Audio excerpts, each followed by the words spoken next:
Sejam bem-vindos ao nosso terceiro vídeo da série CPM comentado, Código Penal Militar comentado. A gente vai falar justamente do artigo 3º aqui, medidas de segurança. Já é bastante interessante, porque ele difere, essa previsão de medida de segurança difere do Código Penal comum. E a gente já vai trazer aqui quais são essas características diferentes do Código Penal comum e fazer alguns comentários relevantes para você fixar bem essa ideia do Código Penal Militar comentado. Vamos para a tela, ler o artigo e partir para os comentários.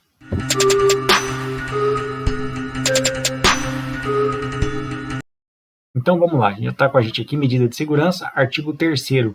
As medidas de segurança regem-se pela lei vigente ao tempo da sentença, prevalecendo, entretanto, se diversa a lei vigente ao tempo da execução. Olha que previsão diferente. A medida de segurança, ela rege-se pela lei vigente ao tempo da sentença, prevalecendo-se, entretanto, se diversa a lei vigente ao tempo da execução. Pessoal, a ideia aqui é a seguinte: a medida de segurança ela vai ser balizada pela lei que estava vigente no momento da sentença. Agora, prevalece se tiver uma outra lei, a lei vigente ao tempo da execução. Conseguiram pegar essa ideia aqui que foge bastante da previsão do Código Penal comum? Porque se você tem alguém que é submetido à medida de segurança, você tem alguém que é inimputável ou semi-imputável. E medida de segurança é um tipo de sanção penal. Você tem as penas e você tem as medidas de segurança. Você tem pena e medida de segurança. Então, a medida de segurança ela é uma espécie de sanção penal. Claro que sem aquele rigor penitenciário, mas sim, a pessoa que está sendo submetida a uma medida de segurança de internação ou de tratamento ambulatorial, ela vai sofrer ou uma restrição da sua liberdade ou uma privação da sua liberdade. Então é, sim, um tipo de sanção penal. E o que é diferente aqui, que a gente já parte para os comentários? Essa ideia de que uma lei é vigente no momento da sentença. Agora, durante a execução da medida, se vier uma outra lei, essa lei aqui do momento da execução que vai ser aplicada, isso aqui chega para a doutrina, para boa parte da doutrina, isso demonstra que esse artigo ele não foi recepcionado pela Constituição de 88. E o que é isso? Não foi recepcionado.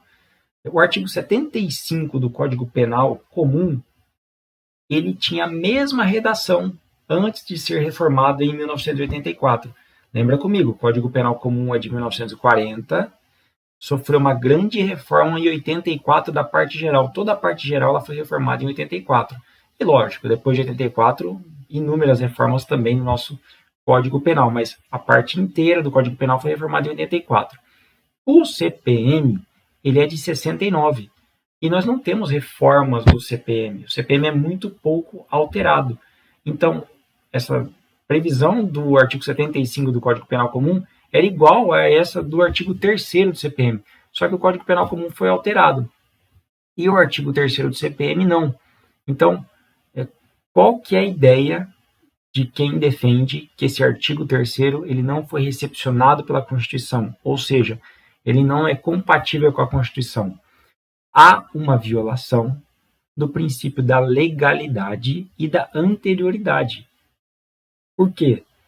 Se eu vou aplicar uma lei nova depois do fato praticado, essa lei ela só pode atingir esse fato, retroagir em relação a este fato, se ela for benéfica, retroatividade benéfica ao acusado.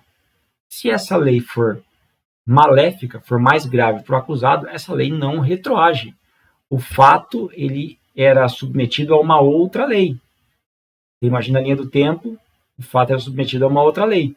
Aí vem uma lei nova, depois do fato, maléfica, e essa lei retroage. Então, essa é a ideia da medida de segurança aqui, esse artigo 3º não ter sido recepcionado, porque fala que se tiver uma nova lei no momento da execução da medida de segurança, essa lei vai ser aplicada. Agora, óbvio, se essa nova lei no momento de execução for benéfica para o nosso acusado aqui, tudo bem, ela vai retroagir. Agora, e se ela for maléfica?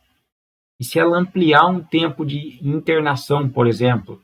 Ou se ela ampliar o rol de condições para que aquela pessoa saia da internação? O que o CPM está dizendo é que, mesmo assim, independente de ser boa ou ruim, essa lei, vigente durante a execução, ela vai ser aplicada. Então, esse é o comentário de quem critica esse artigo 3º e afirma que ele não foi recepcionado. Tudo bem? Agora, eu não coloquei aqui para a gente na tela, mas só para você compreender aqui, eu já vou fechar aqui para a gente poder trocar uma ideia direto. Tem doutrinadores que defendem que esse artigo 3º está em plena vigência, por 2 fundamentos, tá? Por 2 motivos. Primeiro, porque a gente, quando está falando de medida de segurança, nós não estamos preocupados analisando o fato criminoso. Nós estamos analisando a periculosidade do agente. A periculosidade do agente. Do agente que é inimputável ou semi-imputável. Logo, se eu tenho uma nova lei, um novo tratamento legislativo durante a execução dessa medida de segurança, significa que essa lei foi elaborada no sentido de que haverá um melhor atendimento, um melhor tratamento daquele semi-imputável ou inimputável. Então, a lei não se relaciona ao fato criminoso, mas sim à periculosidade do agente. Por isso que esse artigo estaria em plena vigência. Já outra parte, a parte da doutrina que sustenta que esse artigo ele está vigente, ele continua nesse sentido dessa argumentação de que se há uma nova lei durante o tempo de execução, justamente para medida de segurança, significa que a preocupação aqui é em beneficiar o agente. Uma nova lei significa que ela é mais atual, e se ela é mais atual, ela foi feita no sentido de privilegiar, de beneficiar, de dar uma melhor atenção, acuidade ao agente periculoso. O que prevalece, Thiago? Prevalece, nós não temos julgamento acerca da constitucionalidade desse artigo, mas prevalece que esta parte de a lei nova no momento da execução não ter sido de fato recepcionada pela Constituição, salvo, como a própria Constituição prevê, a retroatividade benéfica. Se trouxer um benefício para o agente que está sendo submetido à medida de segurança, sem problemas, ela vai retroagir. Agora, se ela trouxer consequências mais graves, aí vai de encontro com a Constituição de 88. É isso, um artigo curto, mas olha quanta diferença e olha o contexto histórico em relação ao nosso Código Penal comum. Espero que tenha feito sentido para você. Já fica o convite, se você não é inscrito, se inscreve no canal, ativa as notificações, você recebe os vídeos em primeira mão e compartilha essa nossa playlist aqui com quem você sabe que estuda e que também acompanha o nosso Código Penal Militar.